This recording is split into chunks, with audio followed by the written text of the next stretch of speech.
નમસ્કાર ગુજરાત। આજના મુખ્ય સમાચારની અંદર અંબાલાલ પટેલની નવા નક્ષત્રને લઈને વરસાદની આગાહી। કેન્દ્ર સરકારની સૌથી મોટી જાહેરાત, ગરીબોને મળશે 3 મોટી ભેટ। નવી જાહેરાત, 2 લાખ રૂપિયાની સહાય મળશે। 1 કરોડ ઘરોને મળશે મફત વીજળી। ખેડૂતોને મળશે હપ્તા વગર 36,000 રૂપિયાની વાર્ષિક સહાય। વિદ્યાર્થીઓ માટે આવ્યા છે ખુશીના સમાચાર। દિવાળી વેકેશનની તારીખ થઈ ગઈ છે જાહેર। બનાસકાંઠામાં શાળા અને આંગણવાડીઓમાં રજા। ખેડૂતો માત્ર 900 રૂપિયા પ્રતિ મણના ભાવે। જાણો કઈ તારીખે ખેડૂતોના ખાતામાં જમા થઈ શકે છે ₹2,000નો 21મો હપ્તો। ચૂંટણી પહેલા મહિલાઓને મળશે 10,000 રૂપિયાની સહાય। તહેવારો નજીક આવતા રાશન કાર્ડ ધારકો આપે ધ્યાન, સરકારે નવા નિયમો બહાર પાડ્યા છે। દીકરીઓને મળશે હવે 50,000 રૂપિયાની શિષ્યવૃત્તિ। પરિવહન વ્યવસાય યોજના અંતર્ગત ખેડૂતોને મળશે 15 લાખ રૂપિયા સુધીની લોન। પેટ્રોલ ડીઝલ જીએસટીમાં આવશે કે નહીં? જન્મ મરણના પ્રમાણપત્રને લઈને આવ્યા છે મહત્વના સમાચાર। હવે તમારા ઘરનું લાઇટ બિલ આવશે 0। નવરાત્રી પહેલા મોટી રાહત મળશે। ખેડૂતોને મળશે 60,000 રૂપિયા સુધીની પશુપાલન યોજના અંતર્ગત લોન। અને આજના સૌથી મોટા ખેડૂત ઉપયોગી સમાચાર જાણીશું આજના આ વિડીયોની અંદર। મિત્રો, દરેક સમાચાર, દરેક માહિતી જણાવીએ એ પહેલા ગુજરાતના જે પણ મિત્રો ચેનલ પર જો પહેલી વાર આવ્યા હોય તો મિત્રો ખાસ કરીને વિડીયોને એક લાઇક કરી ચેનલને સબસ્ક્રાઇબ કરવાનું ભૂલતા નહીં। સાથે આજનો આ વિડીયો છે કે જેને અંત સુધી જોતા રહેજો। મિત્રો, અત્યારના તાજા અને નવા હવામાન સમાચાર વિશે વાત કરીએ તો હવામાન નિષ્ણાત અંબાલાલ પટેલના જણાવ્યા મુજબ ગુજરાતમાં વરસાદનું આગામી ચરણ સૌરાષ્ટ્ર અને કચ્છના કેટલાક ભાગોમાં ભારેથી ભારે વરસાદ લાવશે। હાલની સિસ્ટમ ધીમે ધીમે ઉત્તર તરફ આગળ વધી રહી હોવાથી 8 સપ્ટેમ્બર બાદ વરસાદનું પ્રમાણ ઘટશે। 9 સપ્ટેમ્બરથી રાજ્યમાં સ્થિતિ સામાન્ય બનશે। જોકે 13 સપ્ટેમ્બરથી લઈને 15 સપ્ટેમ્બર વચ્ચે બંગાળના ઉપસાગરમાં નવી સિસ્ટમ બનવાની શક્યતા છે, જેના કારણે ગુજરાતમાં ફરીથી એકવાર વરસાદનો નવો રાઉન્ડ ગુજરાતમાં જોવા મળશે। અંબાલાલ પટેલની આગાહી અનુસાર નવરાત્રી દરમિયાન પણ છૂટા છવાયો વરસાદ પડવાની આગાહી છે। અંબાલાલ પટેલના જણાવ્યા અનુસાર રાજ્ય પરથી વરસાદી સિસ્ટમ હવે ધીમે ધીમે ઉત્તર દિશા તરફ આગળ વધી છે। આ સિસ્ટમ કચ્છના માર્ગે પાકિસ્તાન તરફ આગળ વધશે। આ પ્રક્રિયા દરમિયાન ગુજરાતના કેટલાક ભાગોમાં હજુ પણ ભારે વરસાદની શક્યતા જોવા મળી રહી છે। મિત્રો, ત્યારના સમાચાર વિશે વાત કરીએ તો નવરાત્રીના પહેલા દિવસે મળશે મોટી રાહત। 375 વસ્તુઓ પર જીએસટી દરમાં ઘટાડો થશે। નવરાત્રીના પ્રારંભ સાથે જ ગ્રાહકો માટે આર્થિક લાભ મળશે। નાણાપ્રધાન નિર્મલા સીતારમણે જાહેરાત કરી છે કે 22 સપ્ટેમ્બરથી 375 જેટલી વસ્તુઓ પર જીએસટી દરમાં ઘટાડો થશે। કંપનીઓએ આ રાહતનો સીધો લાભ ગ્રાહકો સુધી પહોંચાડવો પડશે એવો કડક સંદેશ પણ નિર્મલા સીતારમણે આપ્યો છે। નાણાપ્રધાનના જણાવ્યા અનુસાર જીએસટી સુધારા વડાપ્રધાન નરેન્દ્ર મોદીના નિર્દેશ પણ કરવામાં આવ્યા છે। મિત્રો, તે પછીના સમાચાર વિશે વાત કરીએ તો દિવાળી વેકેશનની તારીખ થઈ ગઈ છે જાહેર। ગુજરાત માધ્યમિક અને ઉચ્ચ માધ્યમિક શિક્ષણ બોર્ડ દ્વારા શૈક્ષણિક વર્ષ 2025-26 માટેનું શૈક્ષણિક કેલેન્ડર છે જાહેર થયું છે। જે મુજબ પ્રથમ શૈક્ષણિક સત્ર 15 ઓક્ટોબર સુધી ચાલુ રહેશે। ત્યારબાદ 16 ઓક્ટોબરથી 5 નવેમ્બર સુધી 21 દિવસનું છે મિત્રો દિવાળી વેકેશન જાહેર થશે। મિત્રો, તે પછીના સમાચાર વિશે વાત કરીએ તો ખેડૂતો માટે મોટી માંગ શું થશે હવે? ખેડૂતોના હિતમાં આમ આદમી પાર્ટીએ ભાજપ સરકાર પાસે 4 માંગણીઓ કરી છે। અમેરિકન કપાસ પર ફરીથી 11% આયાત ડ્યુટી લાદવી જોઈએ। ભારતીય ખેડૂતોના કપાસ પર એમએસપી 2100 રૂપિયા પ્રતિ 20 કિલો નક્કી કરવી જોઈએ। કપાસ પર 2100 રૂપિયા પ્રતિ 20 કિલોના દરે ખરીદવા જોઈએ। ખેડૂતોને ખાતર, બિયારણ વગેરે પર સબસિડી આપવી જોઈએ જેથી ખેડૂતોને રાહત મળી શકે। કપાસના ખેડૂતો ઉપરાંત તેમણે સુરતના હીરાના કારીગરોની પણ વાત કરી છે। તેમણે કહ્યું કે સુરતમાં હીરાના કારીગરો બેરોજગાર બન્યા છે અને તેમના સંતાનો માટે સ્કૂલ ફી ભરવાના પણ પૈસા નથી। મિત્રો, તે પછીના સમાચાર વિશે વાત કરીએ તો મહત્વના સમાચાર સામે આવી રહ્યા છે। એમના વિશે મિત્રો જો વાત કરીએ તો મોદીની આ વર્ષે ત્રીજી ભેટ કરો મોજ.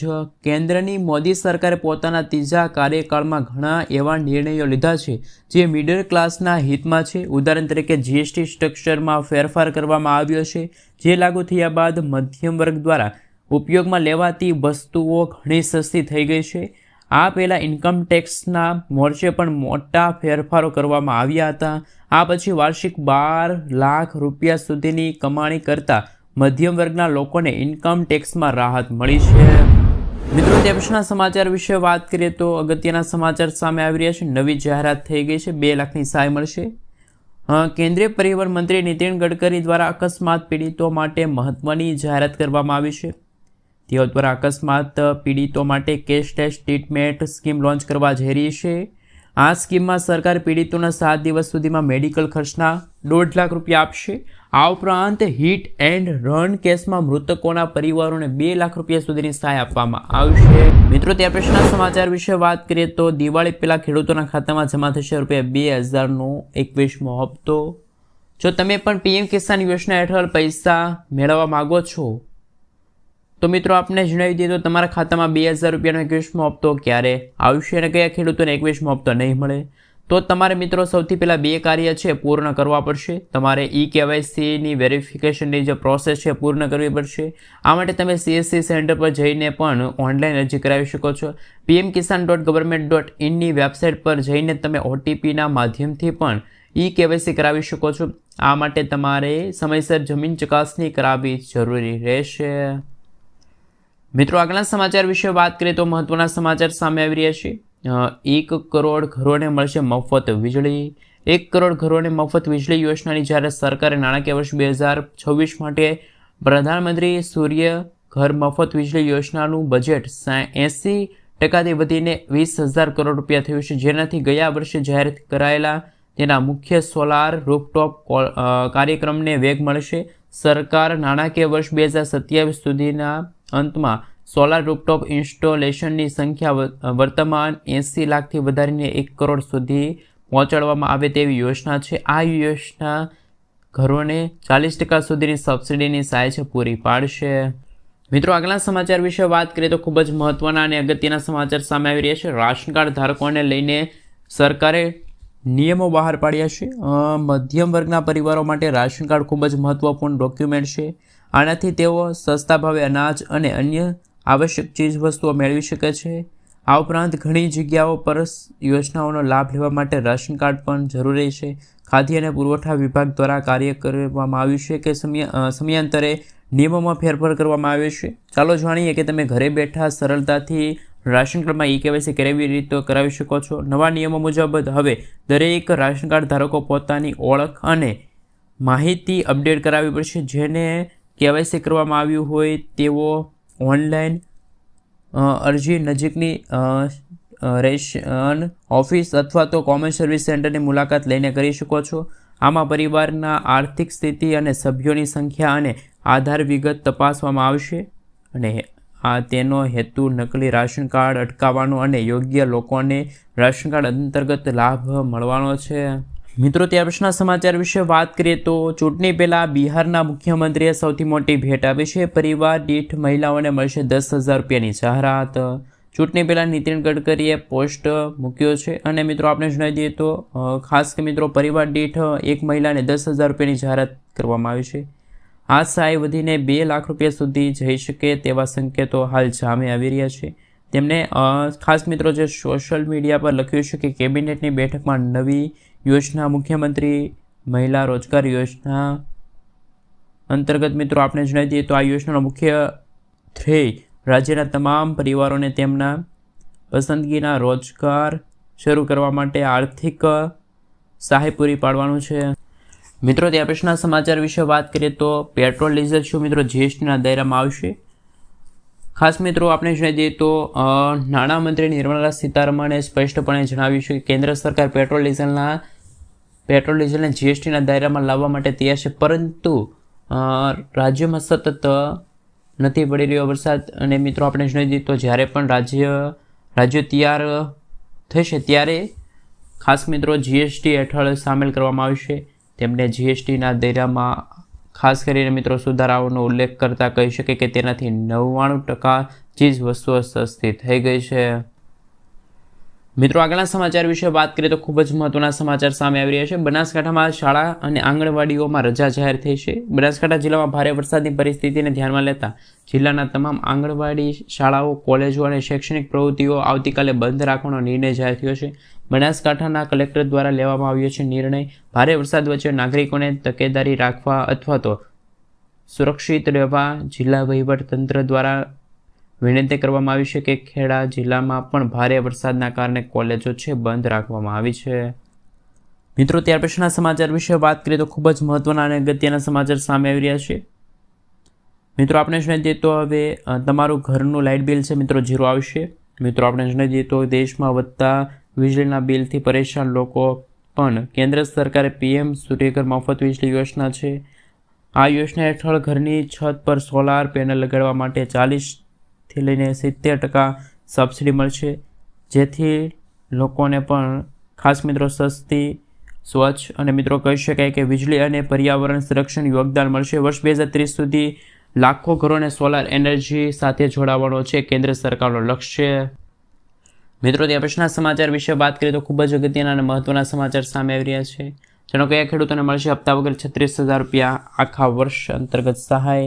તો કે સરકાર પ્રધાનમંત્રી શ્રમયોગી માનધન યોજનાની શરૂઆત કરી છે, જેના હેઠળ દર મહિને 3,000 રૂપિયા ખેડૂતોને મળવાપાત્ર રહેશે. જેમાં જોડાઈને પણ પાત્રતા ધરાવતા ખેડૂતો છે એ લાભ લઈ શકે છે. સરકાર દ્વારા શરૂ કરવામાં આવેલી આ યોજના PM શ્રમયોગી માનધન યોજના છે. આ યોજના શરૂ કરવાનો હેતુ નબળા વર્ગને આર્થિક રીતે મજબૂત બનાવવાનો છે. એટલો જ નહીં, આ યોજના હેઠળ મિત્રો ખાસ કરીને આપણે જણાવી દઈએ તો અરજદારના ખાતામાં વાર્ષિક 36,000 રૂપિયા ટ્રાન્સફર થશે અને આ યોજના માટે કામદારોને 60 વર્ષની ઉંમર પછી દર મહિને 3,000 રૂપિયા છે મળવાપાત્ર રહેશે. મિત્રો ત્યાં પછીના સમાચાર વિશે વાત કરીએ તો ખૂબ જ અગત્યના અને મહત્વના સમાચાર સામે આવી રહ્યા છે. તેમના વિશે મિત્રો જો વાત કરવામાં આવે તો કે મિત્રો આપણે જણાવી દઈએ તો પરિવહન વ્યવસાય યોજનાનો લાભ કયા કયા ખેડૂતોને મળશે. ગુજરાત ગોપાલક વિકાસ નિગમ દ્વારા પરિવહન શરૂ કરવામાં આવ્યા છે અને ઉમેદવારો પાસે લોન લેવામાં આવે છે. આ લોન હેઠળ કોમર્શિયલ છે, પેસેન્જર વાહનો છે, આ સાથે મિત્રો જેમાં વાહનો માટે 3થી લઈને 15 લાખ રૂપિયા સુધીની લોન લઈ શકો છો. જો તમે પણ આ યોજનાનો લાભ લેવા માંગતા હોય તો ખાસ મિત્રો આ વેબસાઇટ ઉપર છે, ઓનલાઈન અરજી કરાવી શકો છો. મિત્રો ત્યાં પછીના સમાચાર વિશે વાત કરીએ તો ખૂબ જ અગત્યના અને મહત્વના સમાચાર છે સામે આવી રહ્યા છે. એમના વિશે મિત્રો થોડીક વિગતવાર માહિતી મેળવી લઈએ તો કે હવે ખેડૂતોને મળશે 60,000 રૂપિયા સુધીની સહાય. ભારત સરકાર પશુપાલન કરતા ખેડૂતો માટે પશુ કિસાન ક્રેડિટ કાર્ડની લોન્ચ કરી છે, જાહેરાત કરી છે. આ યોજના પહેલાંથી ચાલુ છે. પશુપાલન લોન કરતા ખેડૂતો કાર્ડ દ્વારા 5 લાખ રૂપિયા સુધીની લોન લઈ શકે છે. પહેલાં 3 લાખ રૂપિયા સુધીની લોન મળતી હતી અને મિત્રો હવે ગાય દીઠ 40,000 રૂપિયા, ભેંસ દીઠ 68,000 રૂપિયા, ઘેટા કે બકરા દીઠ છે મિત્રો 4,600 રૂપિયા ટ્રાન્સફર થયા છે. આ કાર્ડ પર 1.6 લાખ રૂપિયાની લોન હોય ગેરંટી વગર મળશે. નાણાકીય સંસ્થાઓ અથવા તો હાલ મિત્રો ટેકાના ભાવે લોન મળશે. જેમાં મિત્રો ખાસ મિત્રો આપણે વાત કરીએ તો ખેડૂતોને 4% વ્યાજ દરે લોન છે લઈ શકો છો. લોનની રકમ છે એ પણ વ્યાજ 5 વર્ષ માટે માન્ય રહેશે.